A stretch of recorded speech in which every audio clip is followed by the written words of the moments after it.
Buenas tardes, profesoras y compañeros. En esta ocasión voy a desarrollar el modelo económico agroexportador argentino que se llevó a cabo en 1860 a 1930.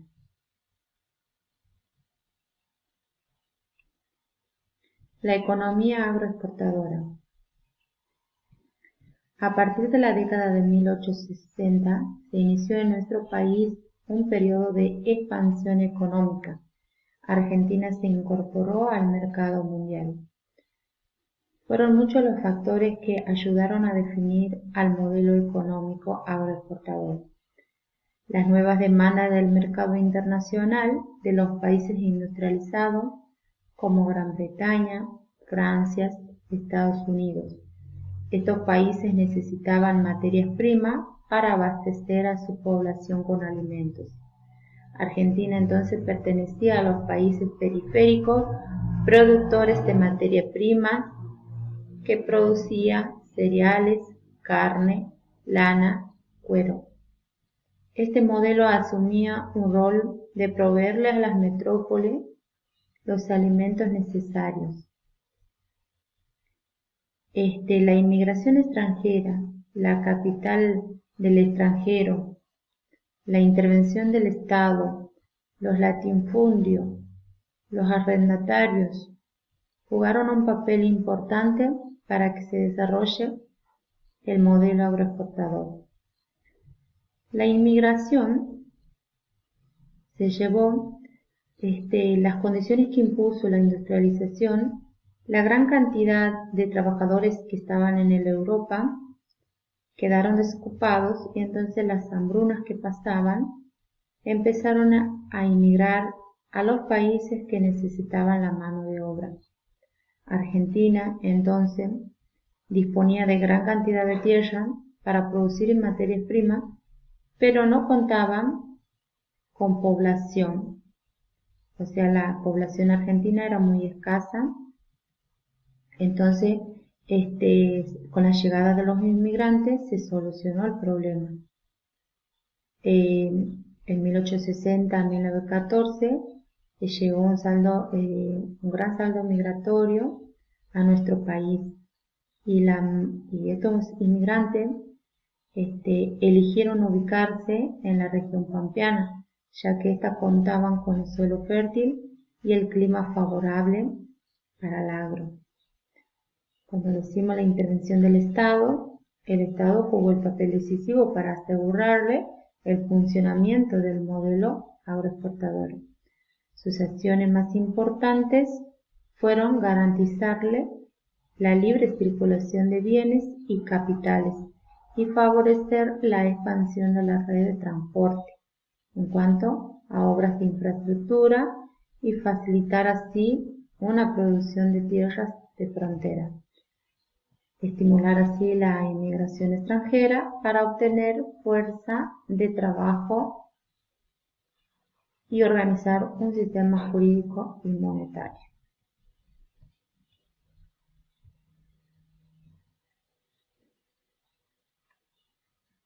Las inversiones extranjeras.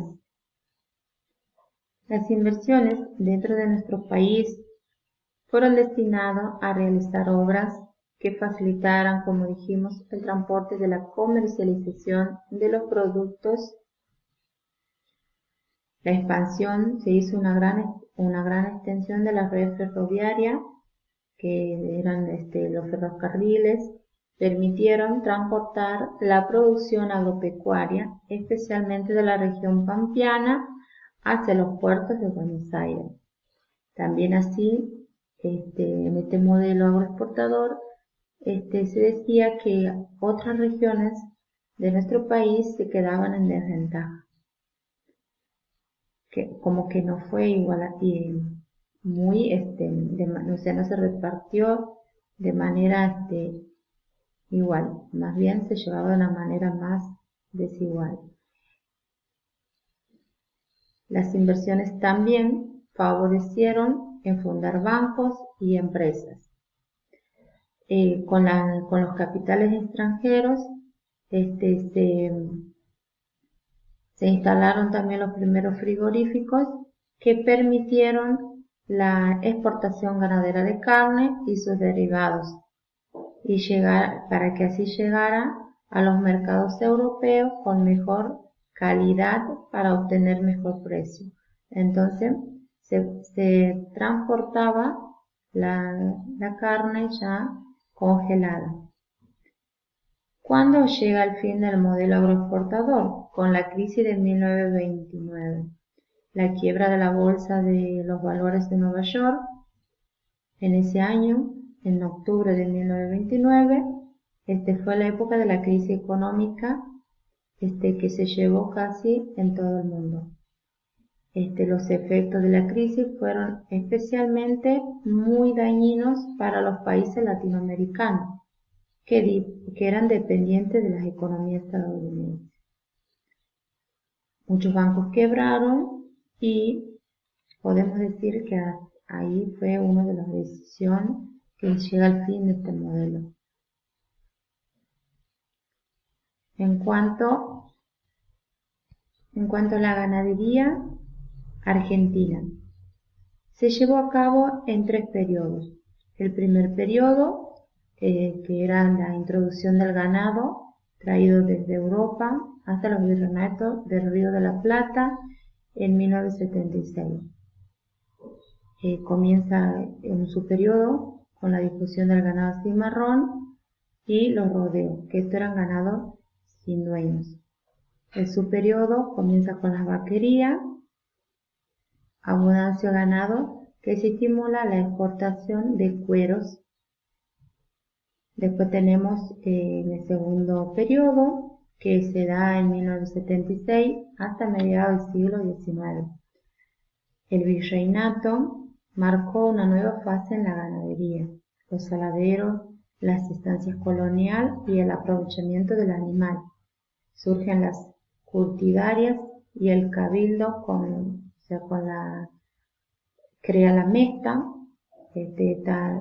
Esta organización sirvió para que se controlara la vigilancia contra los delitos.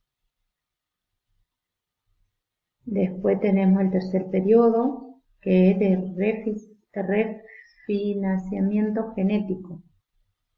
La introducción de los alambrados reproductores de pedigrees a mediados del siglo XIX, y la introducción de estos alambrados tenía una doble función: delimitar propiedades y refinamiento de ganado. Dio origen a la difusión de la raza vacuna y se pobló la pampa. También podemos decir que en cuanto a 1866 se funda la Sociedad Rural Argentina. Entonces, acá con la Sociedad Rural Argentina se logró una revolución ganadera.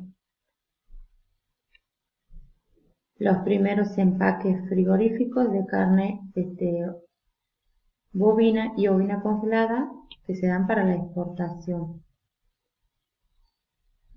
Bueno, esto es en cuanto a las etapas ganaderas. En la región que elegí para desarrollar es la región del Nordeste, que esta región está ocupada por Formosa, Chaco, Corrientes y Misiones. En esta región tiene menor capacidad ganadera porque los inviernos son muy cálidos y porque los pastos son más duros. Es una región menos apta para la agricultura y por lo tanto casi no hay alfares, con excepción en algunos lugares como hacia el oeste. Por otra parte, el clima más cálido favorece el desarrollo de la garrapata. Este es un ácaro que, además de debilitar a los animales y de extraerle la sangre, le transmite una tristeza, enfermedad que suele ser mortal para el ganado no inmunizado.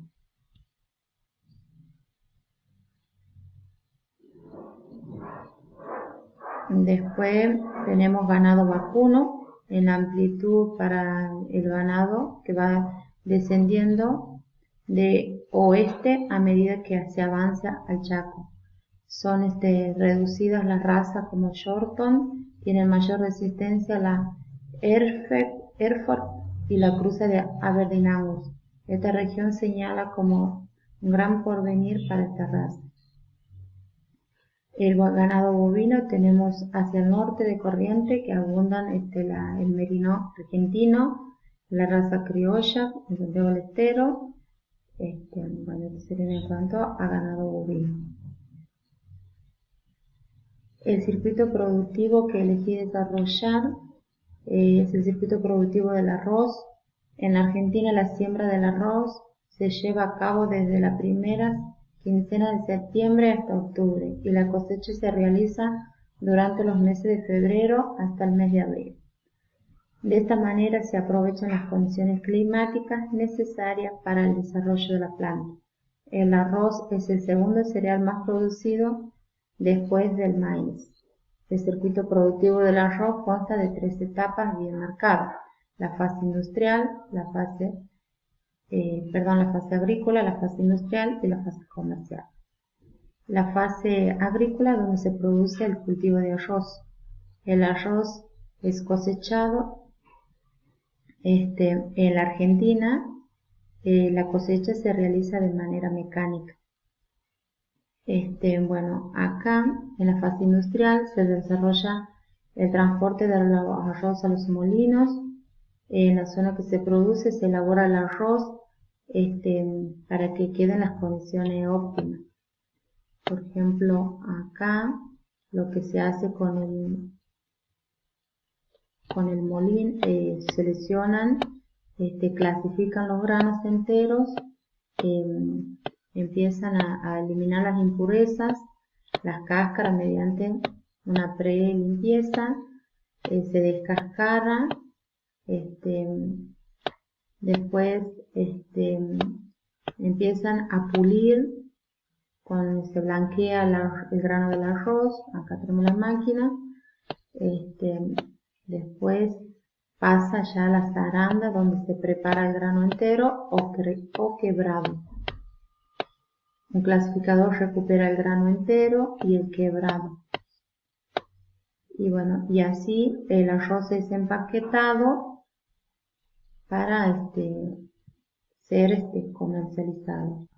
Por último tenemos la fase comercial, que es la etapa cuando comienza el arroz, cuando ya ha sido envasado, ya está disponible para ser distribuido en los comercios, ya sea supermercados, en el país, que sería el mercado interno, o en el mercado externo. Bueno, eso es todo. Hasta luego.